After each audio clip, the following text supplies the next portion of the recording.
Tahan panarajang kaula wira.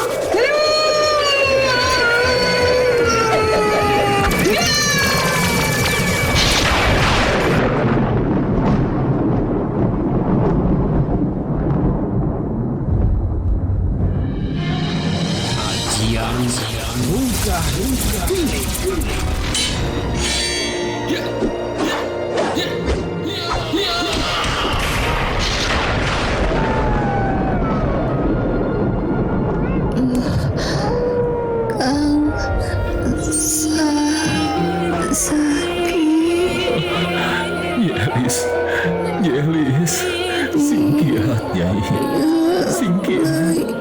Yelis, Nyai tong ngantunkeun akang Nyai. Akang teu tiasa hirup tanpa Nyai. Yelis.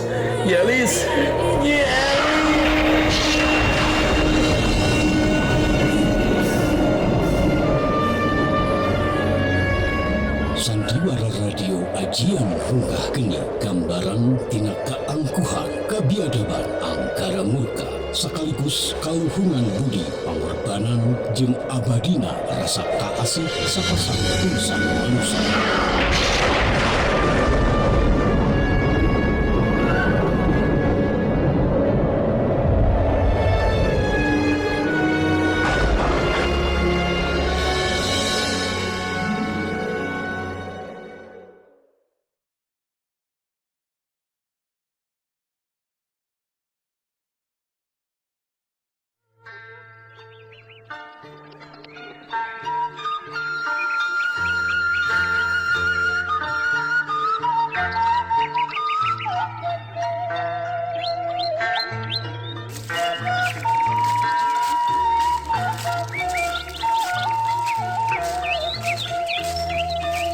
Hei, eureun heula Kisanak. Kaula aya tanyakeun ka Andika. Oh, muhun mangga Nyi Sanak. Aya pikerseueun naon Nyi Sanak teh? Sareng saha jenengan Nyi Sanak teh? Bade arangkat ka mana Nyi Sanak duaan teh? Nah, jadi tibalik malah ajeun anu marak bak nanya ka kaula. Hei Kisanak, kula ka dieu taya lian iwal pikeun neangan anjeun kaparengan ayeuna teh urang bisa patepung di dieu. Saha ngaran anjeun anu sabenerna teh Kisanak? Iya nini kalau teh cenah kenangan aing. Nah naon maksudna nya? Kunaon anjeun beut ngahuleng jawara jagat saketi samemeh kula ngayakeun tindakan ka Andika. Kula hayang apal heula saha ngaran Andika anu sabenerna. Ngayakeun tindakan kumaha maksud Nyi Sanak teh? Kuring teu ngarti. Lantaran rasaan kuring urang duaan teh teu boga masalah naon-naon. Tepung ge pan karek ayeuna. Mani hararese nyebutkeun ngaran wae oge. Saha ngaran Andika teh sabenerna? Kula geus aya samingguna neangan Andika, ngarti? Oh, nya kuring ngarti Nyi Sanak. Jadi Nyi Sanak teh neangan kuringnya. Nah ya naon ngaran kuring anu katelah mah Wira Nyi Sanak. Kitu atuh. Mani hararese pisan nyebutkeun ngaran wae oge. Sakali deui. Nah ya perlu naon Nyi Sanak teh neangan kuring sagala. Nya Wira, kula keur neangan anjeun denge ku anjeun Wira. Ye, kula anu katelah Nyi Congcorang, guru ti awewe anu aya di gigireun kula ieu. Nah, anjeun geus apal tujuan kula neangan anjeun. Oh, jadi ngaran Nyi Sanak teh Nyi Congcorangnya bagja kacida kuring bisa tepung jeung Andika Nyi Congcorang. Tapi kuring teu ngarti. Nah ya maksud naon Nyi Congcorang teh buat susah-susah nangan kuring sagala. Jawara jagat saketi Andika teh kudu loba basa-basi. Nah Andika geus poho kitu ka kaula atawa pura-pura poho. Oh, bener Nyai gelis. Kuring karek inget deui ka Nyai teh. Harita urang pernah patepung waktu Nyai jeung si Jamil ngaranjah lembur kuring. lamun teu kaliru anjeun teh anu katelah Nyi Rawarunting pan. Bener Wira, awewe ngora gigireun kula ieu anu katelah Nyi Rawarunting.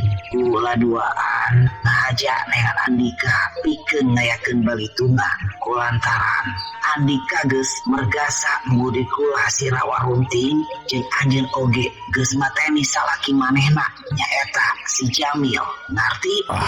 Tengarti sanak kuring teu rumasa mergasa ieu wanoja komo mateni salaki nama. Tong ngangles ya Wira, kulantaran anjeun si Rawarunting nepi ka tatuparna. Malahan salakina nyaeta si Jamil nepi ka nemahan pati dina leungeut anjeun.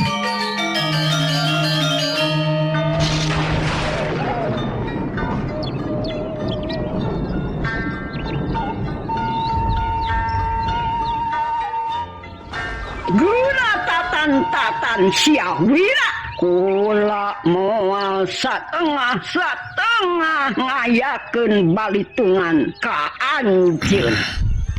Iya wewe kolot teh cina rek males pati ku alatan Ki Jamil palastra manehna teh guru teh awewe ngora pamajikan Ki Jamil. Aing kudu hati-hati sampasti osena teu bisa dianggap enteng. Tapi sok sanajan gitu aing teu rumasa salah lantaran aing mah ngan saukur ngabela diri jeung deui Ki Jamil palastra lain ku alatan dengan aing. Manehna palastra ku tenggelan sorangan anu malik ka dirina. Ayo sia masang kuda-kuda sia Wira, hayu lang milang sabuk milang tatu jeung kau. Ali anak king ujang nyingkir singarada jauh tong deket-deket ka Abah. Lamun aya bancang pakewu tuh aya tangkal kai gede ujang nyumput di dinya nya. Abah, abdi bade nyumput pengkeren eta tangkal. Abah kedah hati-hati, rupina eta nini teh ketinggalan jalma jahat geuningan Abah. Nya ujang keun we mugi Gusti nang payungan ka urang duaan. Sok guragiru ujang nyingkir ti pertempatan. Ayo sia masang kuda-kuda sia Wira. Ke sabar nih congcorang. Sabenerna di antara urang teh meureunan aya kasalahpahaman. Kuring teu rumasa mateni Ki Jamil. Inyana palastra kulantaran laku lampahna sorangan. Lain dipatani ku kuring. Kurang ajar sia teh Wira. Andika masih keneh ngangles keratatan kula moal satengah ngayakeun tindakan ka Andika. Nanti Congcorang dina waktu ayeuna kuring teu miharep aya keributan. Komo aya korban jiwa mah. Hayu urang rengsekeun ieu pasualan teh ku jalan silaturahmi. Urang teh geus karolot. Malahan lamun teu salah mah mur Andika aya dina saluhureun kuring. Teu aya gunana ngarengsekeun masalah ku jalan kekerasan di sana. Wira, kula ka dieu lain erek ngadengekeun ceramah Andika, tapi kula erek aduh hareupan jeung Andika rek males pati lantaran Andika geus mergasa murid kula si Runting jeung si Jamil. Anggapkeun heula caritaan kula nih congcorang. Sakali deui kuring teu rumasa mateni Ki Jamil. Inyana palastra ku alatan ajian Gruh Bayu anu diagem ku manehna malikan ka dirina sorangan. Jadi teu dina tempatna lamun anjeun hayang males pati ka kuring. Wira, naon wae alasan Andika, kula angger erek aduh hareupan jeung Andika rek males pati. Hayo Wira, kedatatan lamun Andika kitu wae ulah nyalahkeun kula. Lamun kula boga tindakan anu kejem ka Andika jeung kula tetep rek males pati maragatkeun nyawa Andika. Ni congcorang. Lamun ni sana kekeh peteukeun teuing mah hayang mateni kuring.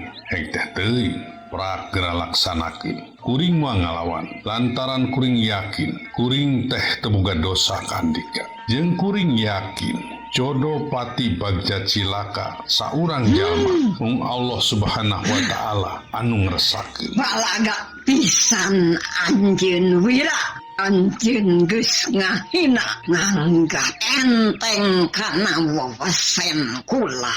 Alus lamun kitu mah wira, lamun Andika bae konyol dina waktu ayeuna. Hati-hati guru, abdi hariwang ieu jalmi teh sanes jalmi samanea. Kakang Jamil ge dugi ka palastra ku anjeunna. Anjeun teu kudu hariwang runting, anjeun teu kudu nyaruakeun kula jeung si Jamil. Tingali we ku anjeun runting sakedeung deui ieu jalma teh bakal ngajolor jadi ugang nyingkir sing rada jauh runting. Mangga Nyai Guru. Wira, anjeun rek ngalawan atawa henteu sarua bae. Lamun sikap Andika kekeh saperti kitu, Andika ulah kaduhung. Lantaran sakedeung deui awak Andika bakal tutung atibanan ajian tapak roban kaula. Ngerti?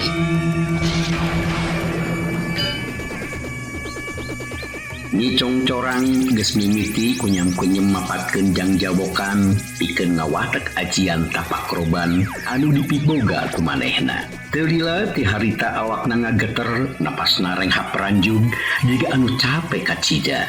Urat-urat dina leungeunna katingali mimiti rarengkeng beungeutna jadi geuneuk siga beusi atah meulem.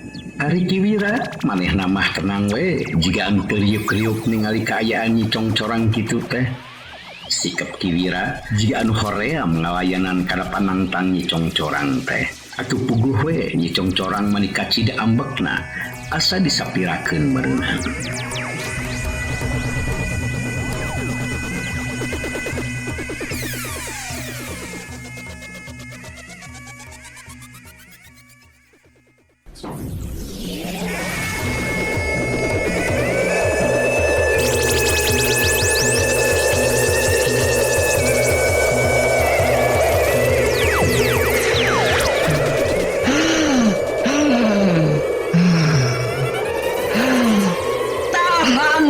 Panarajang kaula Wira.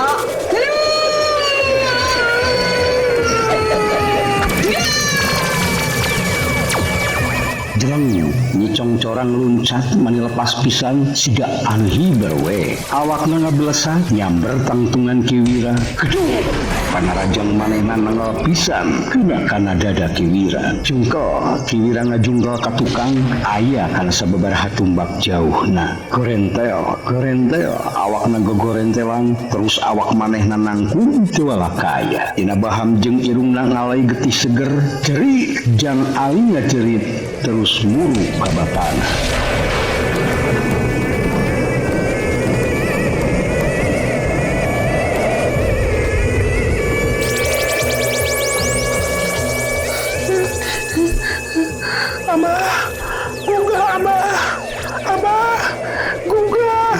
Abah Wira, tong hantunkeun abdi Abah. Duh Gusti, abdi mungkin panang tayungan Bapak abdi. Ya Robi, kedah kumaha abdi nulungan anjeunna. Abah. Polisi Kiwira usi pok nyarita.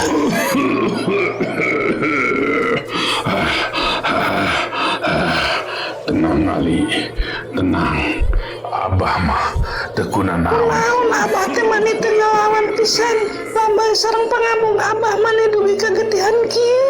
Nini itu teh jalmi jahat Abah. Abah kedah ngalawan. Tenang Ali, tenang. Hidup tong kaburu ku nafsu anaking. Tenang. Keun hariwang Abah mah teu kunaon. Anggur mah hidup buru-buru geura nyumput deui Ali. Sanggeus bisa mulihkeun deui kaayaan awakna, kunia Kiwira hudang terus lempang nyampeurkeun ka Nyi congcorang. Cakakat Nyi congcorang seuri bunga badis we siga setan anu mabok gadung.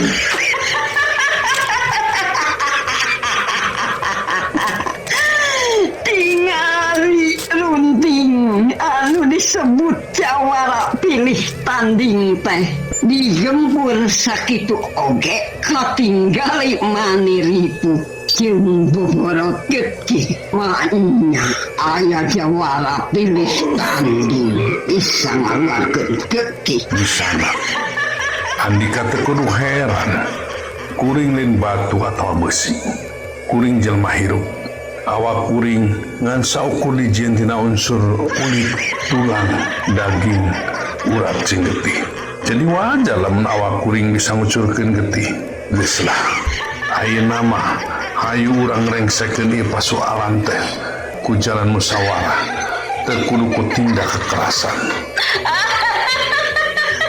Meunah wae sia anjeun teh bisa ngomong gitu wira enge ku anjeun satungtung ulah can bisa malas pati ulah moal genah kapanasaran ngare Dicongcorang lamun bener kuring ditakdirkeun ku Nu Maha Kawasa kudu nemahan pati dina leungeun Andika kuring ridho lillahi ta'ala sabab kuring yakin teu boga kasalahan sakali deui perlu ku anjeun dipikan nyaho Ki Jamil Palastra lain alatan dengan kuring tapi ku polahna sorangan waktu harita kuring teu ngalawan kana gempuran manehna Palastra ku balu karajaan manehna malik kana dirina sorangan lah wira anjeun teu kudu ngabela diri sorangan jelas turun nyata si Jamil Palastra ku lantaran ditandasa ku anjeun tuh si runting nu jadi saksina malahan si runting oge alaman tapi muka tidak pernah lantaran ditandasa oge ku anjeun hayu wira geratakan tatang lamun tadi anjeun bisa keneh nahan gempuran kula lantaran eta mahan sakadar jurus ngamimitian ayeuna kula rek ngahukuman Andika ku kakuatan anu leuwih ampuh tibatan gempuran kula tadi. hei misalnya ari kekeh-kekeh Ancin hang mateni kuring pek laksanakeun mudah-mudahan nafsu Rajapati Ancin bisa kasugemakeun alus wira alus mun kitu sok ira tatan sambat indung Bapak Anjeun lantaran dina poe ieu poe panungtungan pikeun Anjeun bisa ningali endahna alam dunya sok heula masang kuda-kuda siap wira tahan panarajang kula Jongcorang tadi cekuring kuring mah mau ngalawan pek teh teuing Andika rek ngarajanna kurang ajar siap wira Anjeun geus ngaremehkeun kana pangawasa kaula tong ngarasa kadung siap wira lamun Andika ngajolor dina waktu ayeuna Congcorang manika cida ambekna ningali tingkah polah Ki Wira anu siga api lain kitu teh hatena ngentam panas amarahna geus teu bisa kebendung deui rengkenek manehna masang kuda-kuda terus ngarenghap panjang bari bibirna kunyam-kunyam deui mapatkeun jampe panggero setan pikeun ngawatek ajian tapak roban dina tahapan anu kadua Delila ti harita awakna ngageter leuwih hebat ti batang tadi gero manehna ngagorowok bari terus luncat nyamber deui tangtungan Ki Wira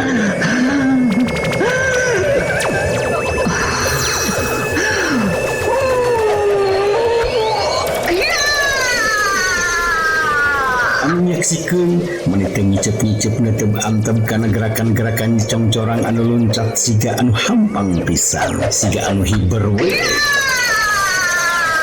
gedung gelegar tikeun anu kadua kalina kiwira kabenangan ku gempuran Nyi Congcorang bakat tarik-tarik na eta panarajang kadenge sora anu pating garedup jeung ngageleger salian ti kitu dina waktu dua dampaleunna Nyi Congcorang keuna kana dada kiwira katinggali siga aya seuneu anu ngaburicak balukar tina diaduna kakuatan ilmu tapakroban anu ditahan ku ajian jagat sakti jungkel kiwira ngajungkel deui gorentel awakna gogorentelan terus jungsruk dina jujuketan gararing katingali tina baham jeung bibirna ngaluarkeun deui getih kental atuh Jang Ali mani kacida ruasunana berebet maneh ngelumpat burukan jadi bapana.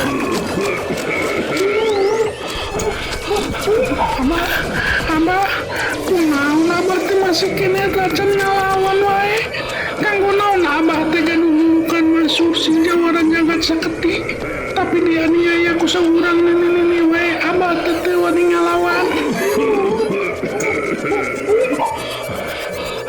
Jang Ali ngaguyah-guyah awak bapana anu cek pikirna geus nemahan pati panona beueus ku cimata kuntuna kakerot bakat ku ambak. Abah, gugah Abah wira tong ngantunkeun abdi abah.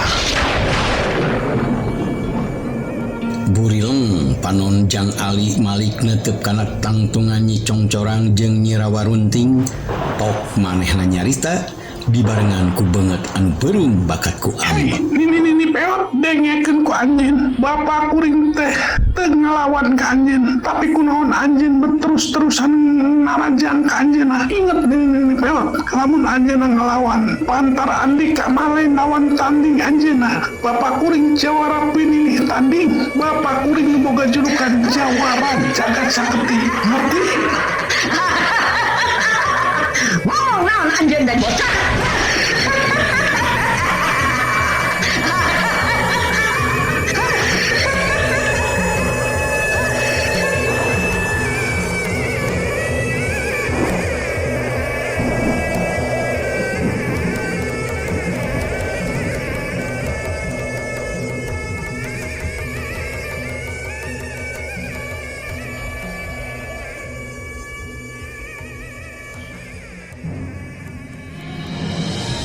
Mung sakitu anu tiasa kapihatur sandiwara radio ajian rungkah geni dina episode Saria Kelayung di Tegalan Galeh Pakuan dina waktos ayeuna.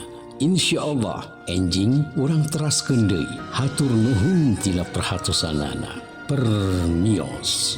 Wassalamualaikum warahmatullahi wabarakatuh.